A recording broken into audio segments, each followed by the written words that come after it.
नमस्कार दोस्तों, स्वागत है आज की इस वीडियो में। दोस्तों आज की इस वीडियो में हम बात करेंगे चेक बाउंस और ईएमआई बाउंस क्यों होता है, कैसे होता है। वीडियो थोड़ी लंबी हो जाएगी, लेकिन आज की इस वीडियो में चेक बाउंस या ईएमआई बाउंस होता है उसके फुल डिटेल पर वीडियो बनाऊंगा, ताकि हर किसी को ये वीडियो देखने के बाद में कोई और वीडियो देखने की ज़रूरत ना पड़े।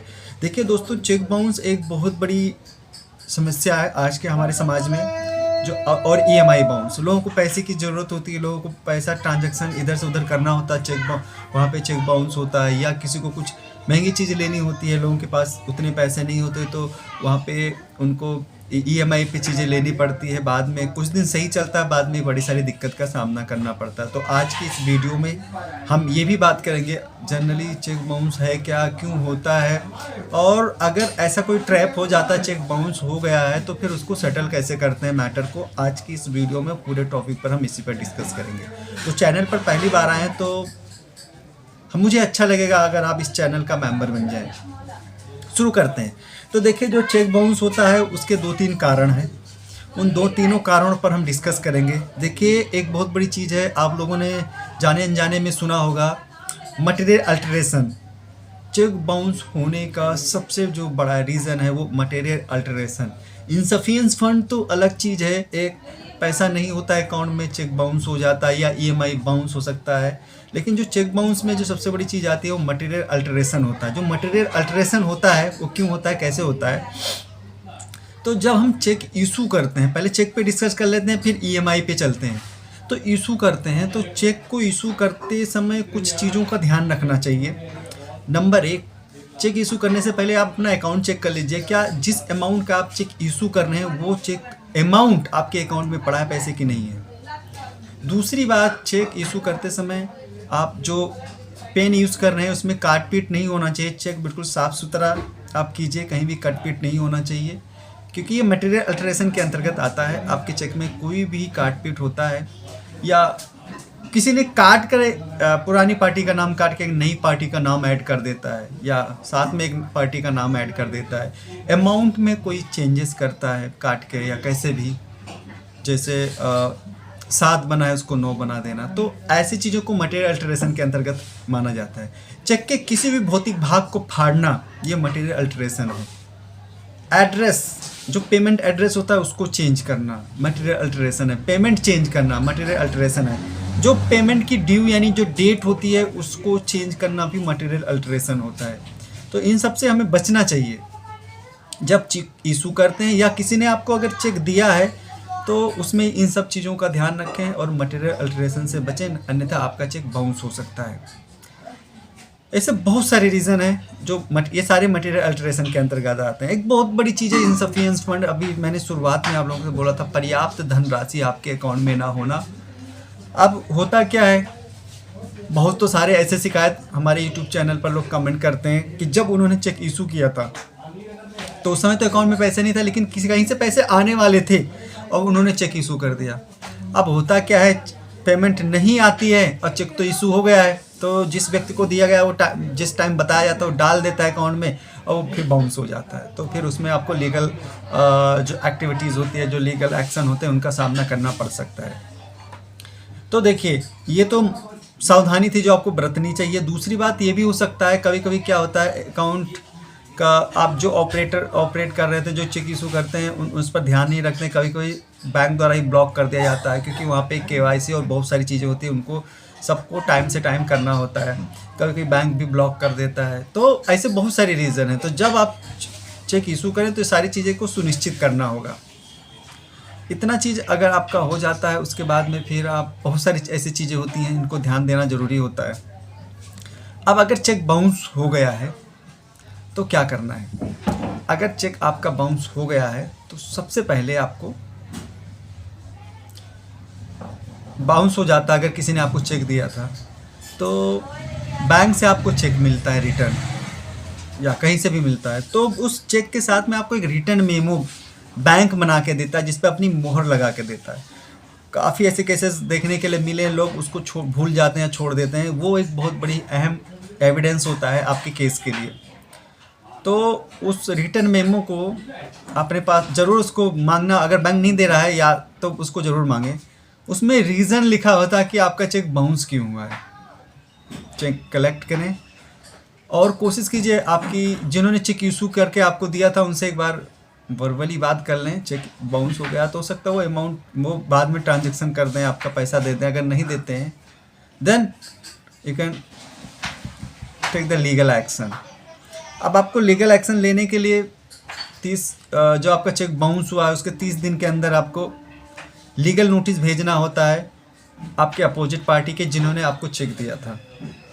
30 दिन के अंदर वो 30 दिन आपका काउंट होता है। जिस दिन चेक बाउंस होता है वहाँ से काउंट होता है। जो चेक बाउंस की डेट होती है रिटर्न मेमो में लिखी होती है वो मतलब एग्जैक्ट वहीं से डेट आपका काउंट होता है। तो उसके बाद में आप 30 दिन के अंदर लीगल नोटिस भेजिए और उसके पैसे की डिमांड कर सकते हैं। अगर लीगल नोटिस पर भी केस को सेटल किया जा सकता है, बड़ी अच्छी बात है। नहीं करते तो कोई बात नहीं। उसके बाद 15 दिन आपका कूलिंग पीरियड होता है, ठीक है।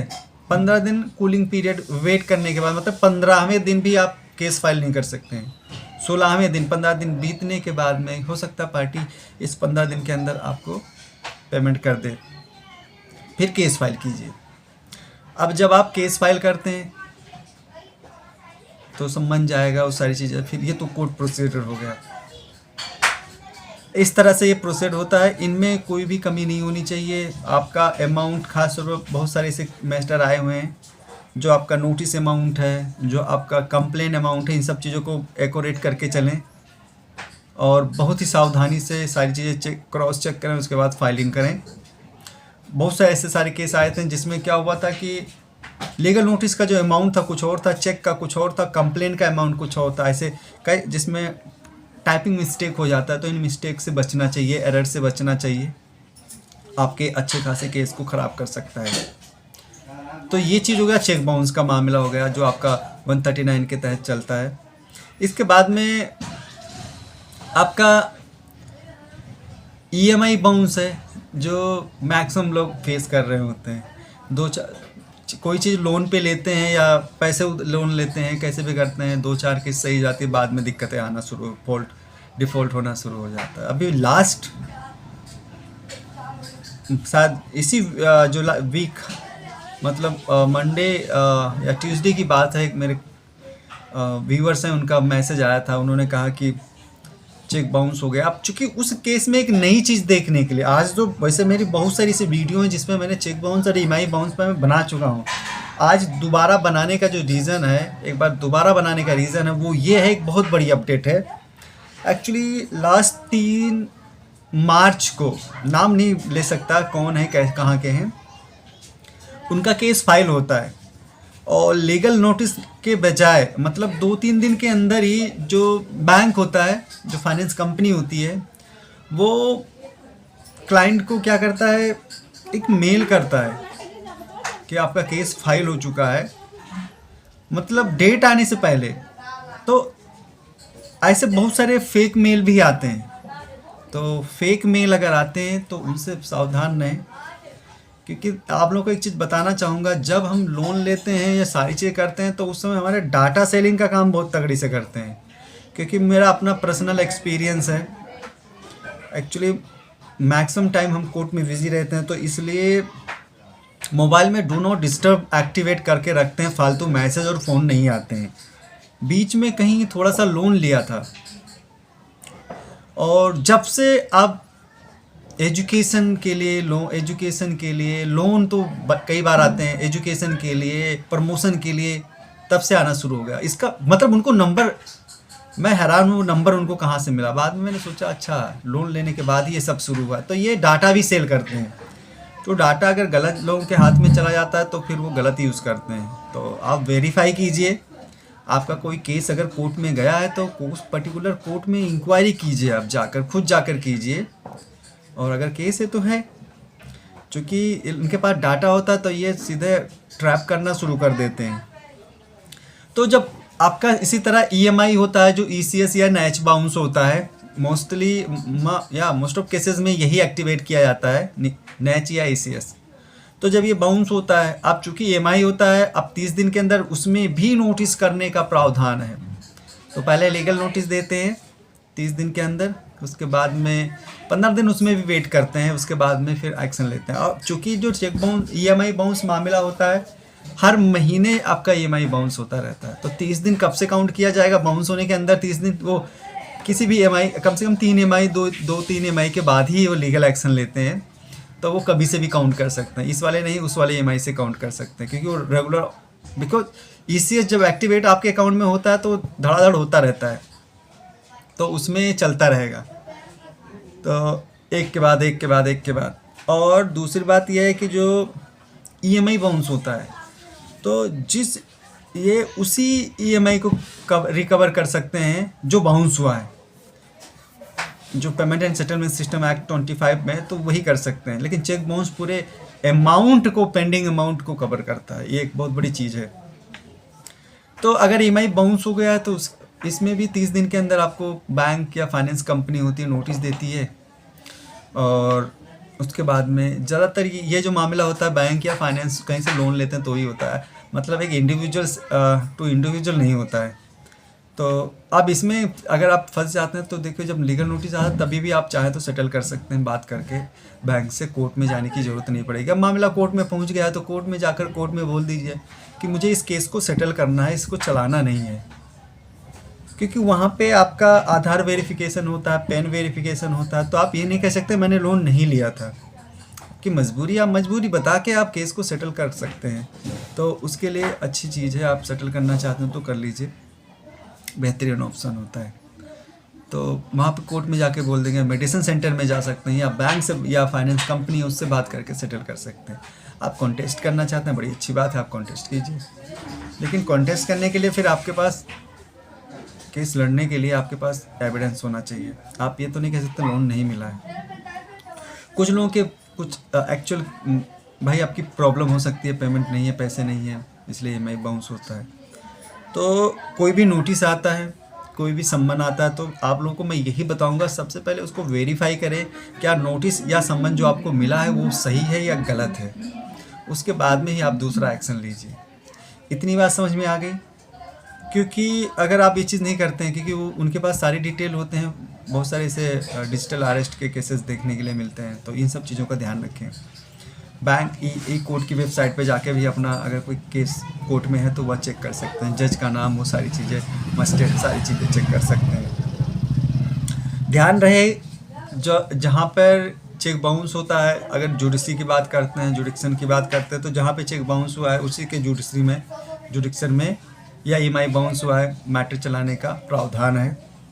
अगर क्या नाम है, मुंबई में चेक बाउंस हुआ है, EMI बाउंस हुआ है, तो मुंबई में ही चलेगा केस। कुछ कंडीशन होते हैं, जैसे अब जिन्होंने लोन आपको दिया था या फाइनेंस किया था, उनका जो हेड ब्रांच है वो ऑपरेट, भले उन्होंने ऑफिस खोल रखा है, शाखा खोल रखा है मुंबई में, लेकिन वो ऑपरेट यहाँ से कर रहे हैं, वो EMI यहाँ से एक्टिव है, तो फिर यहाँ चल सकता है, दिल्ली में चल सकता है, या तो जुडिक्शन का जो एरिया होता है, जो एरिया होता है वो सब लागू होता है। और यही चीज़ होता है, आप सेटल करना चाहते हैं तो उसमें भी सेक्शन 25 जो payment and settlement system act section 5 के तहत, 25 के तहत आपका केस चलता है इसमें। और इसमें देखिए, इसमें काफ़ी लोग डर भी जाते हैं कभी कभी, जब बैंक मतलब केस फाइल करता है, और इसमें पार्टी क्या करती है, जो 21 पर्सन होते हैं नहीं जान पाते हैं, अनजान में जैसे भी नोटिस रिसीव नहीं होता है, किसी कारण बस नहीं अवेयर होते हैं उन चीज़ों के बारे में, नहीं पहुंच पाते, तो इसमें वारंट इशू हो जाता है। तो अगर वारंट इशू हो जाता है तो भाई देखिए, कोई क्रिमिनल मैटर तो है नहीं, तो इसमें आप जाकर कोर्ट में अपना बेल ले सकते हैं, मिल जाएगा, अंदर जाने की ज़रूरत नहीं है। तो इन सब चीज़ों का ध्यान रखें, क्योंकि देखो, जब आपको सम्मन आता है तो आपको कोर्ट में पेश होना चाहिए, एक बहुत बड़ी चीज़ है। मैं आप सभी लोगों से कहना चाहूँगा, जितने लोग ये वीडियो देख रहे हैं, क्योंकि अगर कोर्ट में आप पेश होते हैं तो फिर ये वारंट इशू या सारी चीज़ें, हाँ कोर्ट से टाइम मांग सकते हैं, कोर्ट आपको बिल्कुल टाइम देगा पेमेंट करने के लिए, तो वहाँ से मांग के और अपना काम कर सकते हैं, टाइम मिल जाएगा, पेमेंट अरेंज करके सेटल कर लीजिए। मेरे हिसाब से तो सेटल करना ही परफेक्ट होगा, खासतौर पर अगर EMI बाउंस है। चेक बाउंस मामले में तो केस में डिपेंड करता है क्या, लेकिन आप इस वीडियो में आप इसको लीगल एडवाइस मत समझिएगा, क्योंकि हर केसेस के जो सर्कमटेंसेस होते हैं वो अलग अलग होते हैं, एविडेंस सारी चीज़ें सिचुएशन अलग अलग होते हैं, तो ये मत लीगल एडवाइस मत समझिएगा। हाँ, इसको अवेयरनेस के लिए बताया जा रहा है कि आपको इसमें आपके ये चीज़ होता है। बट अगर आपके साथ ऐसा कुछ होता है तो सबसे पहले आपका जो नज़दीकी एडवोकेट या आपका लीगल एडवाइज़र हो उससे संपर्क कीजिए, तो वो आपको सही गाइड कर सकता है। तो इन सब चीज़ों का बिल्कुल ध्यान रखिए। और अगर आप लोगों का कोई सवाल है तो कमेंट बॉक्स में बिल्कुल आप लोगों का स्वागत है, आप अपना कमेंट छोड़ सकते हैं। जब भी टाइम मिलेगा निकाल के आपके सवालों को ज़रूर सबमिट किया जाएगा। तो एक चीज़ ये जान रखिए, अगर आपको कोई नोटिस आता है तो उसको वेरीफाई करना बहुत ज़रूरी होता है फ्रॉड से बचने के लिए। आप अपनी नोटिस को वेरीफाई कीजिए, क्या जो नोटिस है, जो लोन अमाउंट है, सब कुछ है। ऑनलाइन डायरेक्ट पेमेंट ना करें, ऑफिस में जाकर पेमेंट करें। बैंक से लोन लिया बैंक में कांटेक्ट करके ही करें। मेडिसिन सेंटर में जाएं, नेशनल लोक अदालत में अपने मैटर को ले जाएं, अपने केस को वहीं पे सेटल करें, ऑनलाइन ना करें। हाँ, कभी कभी क्या होता है, लोन नहीं जमा करते हैं तो जो बैंक होते हैं ये होते हैं ना, ये कुछ इलीगल तरीके अपनाने लगते हैं। तो इस पर अगर वो ऐसा करते हैं, आपके साथ हो रहा है, तो उस पर लीगल एक्शन लिया जा सकता है, क्योंकि उनको ये राइट नहीं है। क्योंकि मेरे बहुत से ऐसे क्लाइंट हैं जो, क्योंकि उनके पास वो एक्सेस होता है तुम्हारे फ़ोन का, आपके फ़ोन में जितने भी कॉन्टैक्ट नंबर होते हैं उस पर गालियाँ भेजना और उल्टे पुल्टे सीधे, वैसे बहुत सारे ऐसे केसेस में देखने के लिए मिलता है। तो कोशिश कीजिए, आप देखिए जब ईएमआई या चेक आपका बाउंस होता है तो आपकी अपोजिट जो पार्टी होती है उससे आपका कम्युनिकेशन है ना, वो नहीं टूटना चाहिए। आप कम्युनिकेट कीजिए, ठीक है। लोग भागना शुरू कर देते हैं, फिर बैंक या जो अपोजिट पार्टी होती है वो बाध्य हो जाते हैं केस करने के लिए, अन्यथा उनको करने की ज़रूरत क्या है, क्योंकि ये केस किया ही जाता है रिकवरी के लिए। क्योंकि लोग बात नहीं करेंगे और दूर भागने लगेंगे। हाँ, बात कीजिए, समय मांगिए और पैसे अरेंज करके धीरे धीरे करके, नहीं हो रहा थोड़ा दीजिए, थोड़ा थोड़ा करके उसको अरेंज करके ख़त्म कीजिए। आशा करता हूँ ये वीडियो आप लोगों को बहुत अच्छा लगा होगा। अगर आप लोगों का कोई सवाल है, कोई सुझाव है तो कमेंट कर सकते हैं। मिलता है नई वीडियो में। बहुत बहुत धन्यवाद।